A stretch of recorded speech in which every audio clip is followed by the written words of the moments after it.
लाडकी बहीण योजनेला बदनाम करण्यासाठी आंदोलनामध्ये बॅनर दाखवले गेले असं मुख्यमंत्री शिंदेंनी म्हटलंय।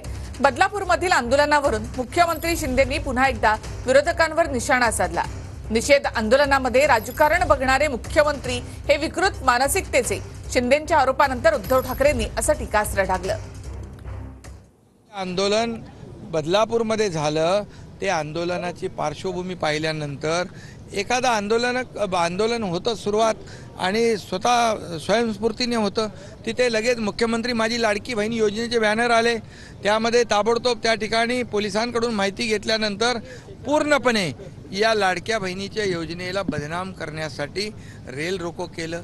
रेल रोको केल्यानंतर इतके 7-8 तास लोकांना वेठीस धरणं ही कुठलं राजकारण आहे? निवडणूक डोळ्यासमोर ठेवून, आता तर मी स्पष्टच बोलतो, निवडणूक डोळ्यासमोर ठेवून जनतेचा पैसा वापरून, म्हणजे जनतेचाच पैसा जनतेवरती खिरापत वाटल्यासारखा वाटण्यासाठी म्हणून जी योजना आणली, तशी ही योजना नव्हती। हे दुष्कृत्य आहे, ही विकृती आहे आणि त्याच्यात राजकारण आणणं हे जर का या घटनाबाजी मुख्यमंत्र्यांना वाटत असेल तर ते सुद्धा विकृत आहेत, विकृत मानसिकतेचे आहेत। ज्यांना या दुष्कृत्यामागे आणि त्याचा निषेध करण्यामध्ये राजकारण आहे असं वाटतंय, ते सगळे विकृत आहेत किंवा ते सगळे जण ह्या नराधमांचे पाठीराखे आहेत।